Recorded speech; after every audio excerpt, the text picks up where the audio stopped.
Day by day আমি মোবাইলে আসক্ত হয়ে যাচ্ছি এবং রাত্রিবেলায় দীর্ঘ সময় আমি মোবাইলে চ্যাটিং করি, ফেসবুক দেখি, স্ক্রল করি, বিভিন্ন প্রোগ্রাম দেখি।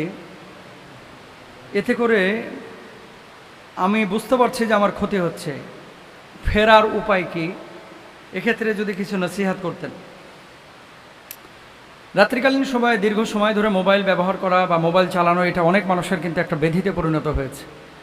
এই পৃথিবীতে মোবাইল ব্যবহার যত সীমিত করতে পারবেন, যারা করেছে নিয়মতান্ত্রিকভাবে, তারা সুখে আছে।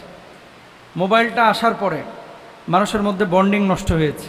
মোবাইল আসার পরে মানুষের সাইকোলজিক্যালি প্রবলেম হয়েছে। মোবাইল আসার পরে মানুষের ভিতরে হতাশা, ডিপ্রেশন জেঁকে বসেছে। এজন্য মোবাইল ব্যবহারে যারা যত মিতব্যয়ী, তারা তত সফল, তারা তত ভালো আছে। আর মোবাইল ব্যবহারে যারা যত বেশি, কাজের ক্ষেত্রে আপনি ব্যবহার করেন, কাজের কথা বলতেছে, কাজ, তারা ক্ষতিগ্রস্ত হয়েছে। কি কি ক্ষতি জানেন? ঘুমের মারাত্মক ব্যাঘাত ঘটে।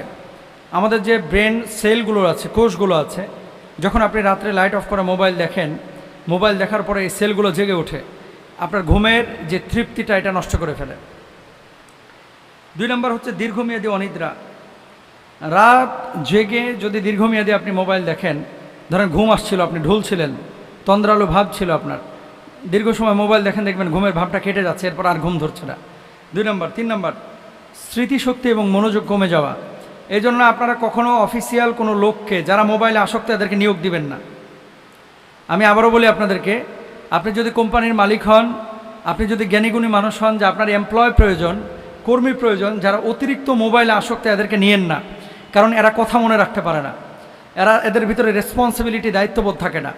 এদের ভিতরে সারাক্ষণ দেখবেন প্রতি মিনিটে মিনিটে ভাই মোবাইল দেখতেছে।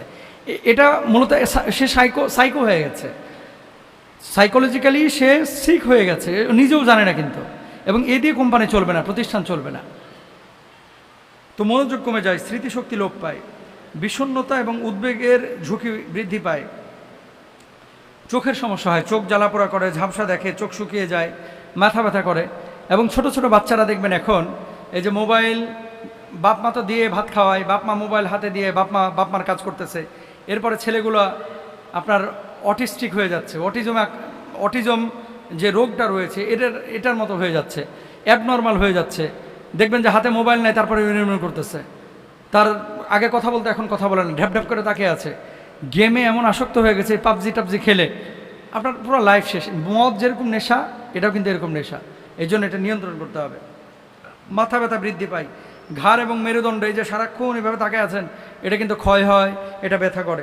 রোগ প্রতিরোধ ক্ষমতা, এটা দুর্বল হয়ে যায়, রোগ প্রতিরোধ ক্ষমতা। হৃদরোগ এবং উচ্চ রক্তচাপের ঝুঁকি বাড়ে, ওজন বৃদ্ধি পায়, দুর্ঘটনার ঝুঁকি বৃদ্ধি পায়, কানে অস্বস্তি এবং শ্রবণ শক্তির সমস্যা হয়। বাথরুমে মোবাইল ব্যবহার করা সেম ক্ষতি। আপনারা কেউ বাথরুমে মোবাইল ব্যবহার করবেন না। অনেকে তো বাথরুমে মোবাইল ব্যবহার না করলে আপনাদের বাথরুম ক্লিয়ার হয় না, এটা করেন না। আমি ভাইকে বলবো, যিনি প্রশ্ন করেছেন, দেখেন এটা এমন না যে এটার জন্য মহাকাশ বিজ্ঞানী হতে হবে। মোবাইলটা ব্যবহার, আপনি বাটন ফোন নেন, তাহলে তো এটা থেকে দূরে চলে যাবেন। আপনি নিয়ন্ত্রণ করতে না পারলে আপনারা মোবাইল নিয়ন্ত্রণ করবে। এই মোবাইল কাউকে জান্নাতে নেবে, কাউকে জাহান্নামে নেবে। দুনিয়াতে যদি ভালো থাকতে চান, মোবাইল ব্যবহারে সীমিত হন এবং বউদেরকে নিয়ন্ত্রণ করেন, জামাইদেরকেও নিয়ন্ত্রণ করেন। এই মোবাইলের কারণে পরক্রিয়াও বাড়ছে, প্রেমও বাড়ছে, জেনাও বাড়ছে।